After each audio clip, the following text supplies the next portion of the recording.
The sun was setting behind the rolling hills, painting the ranch in gold and copper.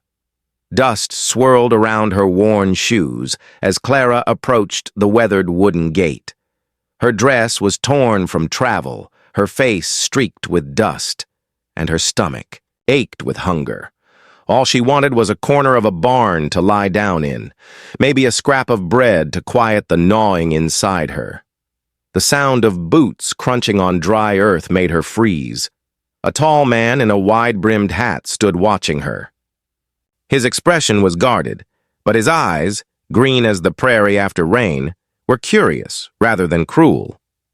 "Evening," he said, his voice calm but firm. "You lost?"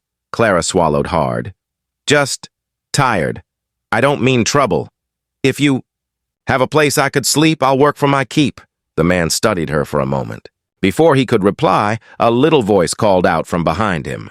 "Papa, who's that?"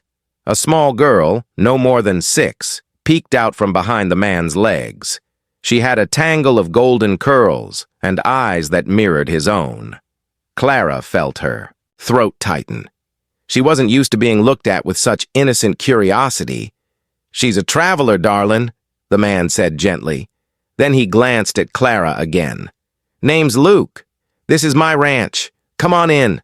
We'll get you fed." For the first time in days, Clara felt her chest loosen. Maybe tonight she'd sleep somewhere safe. The ranch house smelled of fresh cornbread and wood smoke. Clara sat at the rough wooden table, awkwardly clasping her hands, as Luke's daughter, Lila, chattered happily. Luke served a simple meal, beans, bread, and milk. Clara ate slowly at first, afraid to appear greedy, but Luke noticed the way her hands trembled. "You can eat, you know," he said gently. "Ain't no one counting the beans." Clara smiled faintly.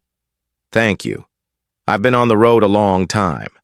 Luke nodded, leaning back in his chair. "You looking for work?" "I can cook." "Sew? Clean?" Clara said quickly. "Anything to earn my keep, just until I can figure out where I'm headed." Before Luke could answer, Lila piped up. "Can she stay, Papa? Please? I like her." Luke looked at his daughter, then back at Clara. Something in his expression softened. "We'll see," he said quietly. Clara's heart thudded. She had no idea why this small child's opinion mattered so much, but somehow it did. Clara rose before dawn, determined to prove herself useful. She fetched water from the well, scrubbed the kitchen floor, and started breakfast. When Luke came downstairs, he raised an eyebrow at the sight of biscuits already baking. "You didn't have to do all this," he said. Clara shrugged. "I said I'd work for my keep." Lila came running in, her braids flying. "Smells good," she said, throwing her arms around Clara's waist. Clara froze for a moment, startled by the hug. Slowly, she rested her hand on the child's back. She couldn't remember the last time someone had touched her with such trust. Luke saw the moment pass between them, and something stirred in his chest, something he hadn't felt since his wife died years ago. Luke offered Clara a chance to help mend fences. She followed him into the wide, open pasture where the grass swayed under the summer breeze. He showed her how to stretch wire, how to hammer posts. She listened carefully, eager to learn. "You work hard," he said after a while, handing her a canteen. Clara smiled faintly. "Work keeps me from remembering." Luke didn't pry, but the look in his eyes told her he understood. By midday, Clara's hands were blistered, but her heart felt lighter. The wide sky, the smell of the earth, the quiet strength of Luke beside her, it all felt strangely like home. That night, as Clara tucked Lila into bed, the little girl looked up at her with sleepy eyes. "Will you be my mama?" she asked softly.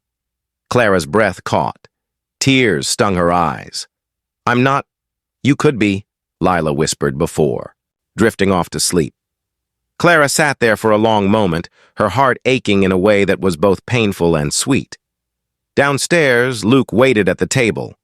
When Clara joined him, he asked quietly, Everything all right?" "She called me Mama," Clara said, voice breaking. Luke looked away, swallowing hard. "Lila hasn't called anyone that in 3 years." Silence stretched between them, heavy but full of something neither could name. A week later, a storm rolled in. Thunder cracked across the sky, and the wind tore at the ranch house. Luke was out in the barn securing the animals when Clara ran to help. Together they fought the wind and rain, hauling feed and closing gates. When it was over, they stood in the doorway, drenched and breathless, staring at each other. Luke reached out, brushing wet hair from Clara's face. "You didn't have to be out here," he said. "I wanted to be," Clara replied softly. And then, for the first time, he smiled, a real smile. Weeks passed, and Clara stopped wondering when she should leave. The ranch no longer felt like a stop on her journey. It felt like where she was meant to be. One evening, as the sun dipped below the horizon, Luke took Clara's hand. "You asked for a place to sleep," he said quietly. "But this place, it's yours now, if you want it." Clara's eyes filled with tears. Lila came running out of the house, throwing her arms around them both, and for the first time, Clara didn't just feel like a visitor. She felt like a wife, like a mother, like she'd finally found her heart's home. Sunday morning came with the sound of church bells drifting across the prairie. Clara stood in front of the small mirror, brushing her hair until it shone. Luke leaned against the doorway, his arms folded, a quiet smile playing on his lips. "You look beautiful," he said softly. Clara blushed. "I haven't gone to church in months. I don't even know if people will welcome me." Luke walked over, placing a hand gently on her shoulder. "They'll welcome you because you're with us. That's what matters." When they arrived at the little church, the townsfolk stared for a moment, curious about the newcomer. But when Lila proudly slipped her hand into Clara's and said, "This is my mama," the smiles came. Clara felt something break open inside her, a mix of relief and joy. For the first time, she wasn't just passing through life. She belonged. The months passed quickly as autumn came. The ranch was busy with harvest, and Clara found herself singing while she worked, something she hadn't done in years. One crisp evening, after the last of the hay was stacked, Luke lit a lantern and led Clara out to the pasture. The full harvest moon hung low and golden over the fields.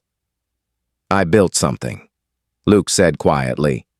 He stopped by a small wooden swing hanging from an old oak tree. Clara gasped softly. "For Lila," Luke explained. "But I thought we could sit here too when the work's done." Clara sank onto the swing, her fingers brushing the smooth wood. "It's perfect." Luke took a slow breath. "Clara, you've brought this place back to life. You've brought me back to life." Her heart pounded as he knelt in the moonlight, pulling a small silver ring from his pocket. "Will you stay? Not just for tonight? Not just for the winter, but for good? As my wife?" Tears spilled down Clara's cheeks as she nodded. "Yes. 1,000 times yes." Lila, who had been hiding behind the tree, squealed with delight and ran to hug them both. Under the golden moon, the three of them held each other, a family at last. Please like, follow and share my video.